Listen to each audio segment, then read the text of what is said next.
నాగార్జున యూనివర్సిటీలో విద్యార్థులు వ్యక్తిత్వం అనే అంశంపై సెమినార్ జరిగింది. ముఖ్య అతిథిగా ప్రవచనకర్త చాగంటి హాజరయ్యారు. వివరాలు ఇలా ఉన్నాయి.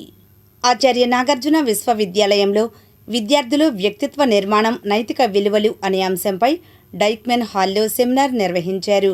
ఈ కార్యక్రమానికి ముఖ్య అతిథిగా ఆంధ్రప్రదేశ్ రాష్ట్ర విద్యార్థుల నీతి విలువల సలహాదారు చాగంటి కోటేశ్వరరావు హాజరై ప్రసంగించారు. దేశం బాగుండాలంటే విద్యార్థి దశ నుంచే నైతిక విలువలతో కూడిన విద్యాబుద్ధులు అలవర్చుకోవాలని ఆయన తెలిపారు.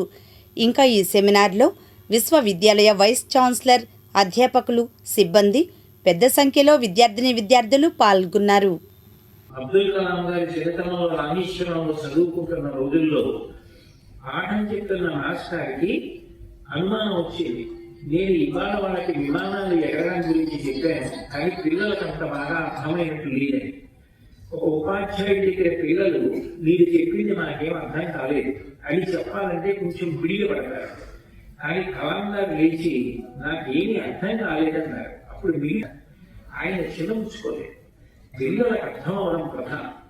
ఆయన ఆ రోజుల్లో రామేశ్వరం, ఇప్పటికీ అప్పటికీ సముద్రం, అందరూ సముద్రపు దగ్గరికి రండి, మీకు నేను విమానం ఎలా ఎగురుతుందో అక్కడ చూపిస్తూ పాఠం చెప్తానని తీసుకెళ్ళి సముద్రపు ప్రొద్దున పక్షులు వాగుతున్నప్పుడు ఒక విమానం ఎలా ల్యాండ్ అవుతుందో, అది మళ్ళీ ఎగిరినప్పుడు ఎలా టేక్ ఆఫ్ అవుతుందో, అది మార్గం మార్చుకోవలసి వస్తే పక్షి తోటని ఆధారం చేసుకుని ఎలా తిరుగుతుందో, అలా విమానం ఎలా తిరుగుతుందో ఆ పక్షుల్ని చూపిస్తూ పాఠం చెప్పారు.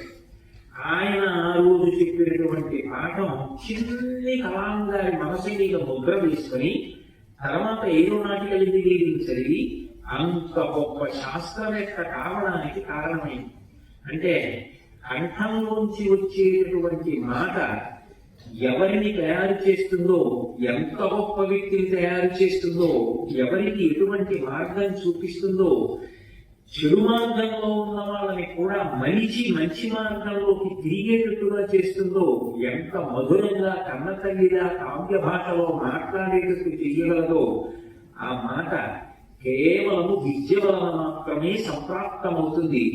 అందుకే ఆ కంఠానికి ఉన్న అందం మిగిలిన కంఠాలకి ఉండదు అంది. ఆ కంఠం పెద్దదైపోయినా, ముసలదైపోయినా, ముడతలు పడిపోయినా, గుర్తు రాకపోయినా ఆ కంఠానికి ఉండే గుర్తు, ఆ కంఠానికి ఉండే కీర్తి అంతే. నా చిన్నతనం అంటే నేను ఇంటర్మీడియట్ చదువుకునే రోజుల్లో శ్రీభాష్యం అప్పలాచార్యులు గారని విశాఖపట్నంలో ఉండేవారు. ఆయన రామాయణాన్ని ఇలా పట్టుకుని అన్ని చోట్లకి వెళ్ళి ప్రవచనం చేసేవారు. ఆయన బాగా పెద్దవారు అయిపోయారు. సహస్ర చంద్ర దర్శనోత్సవాలు కూడా అయిపోయాయి. అంటే 82 దిగే దాటి ఆయన్ని దర్శనం చేస్తాం.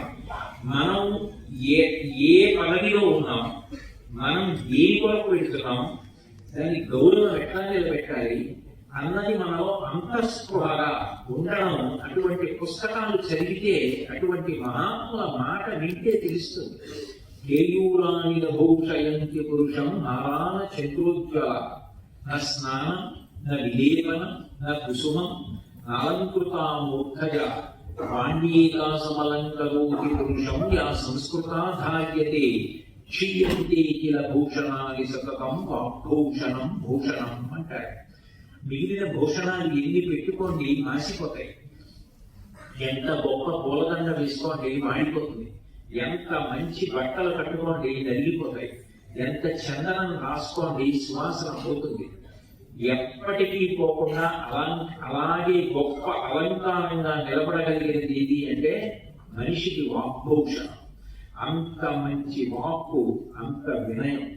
బాగా చదువుకున్న వారిన అని గుర్తు ఏంటంటే ఆయన యొక్క వినయము వలన తెలుస్తుంది.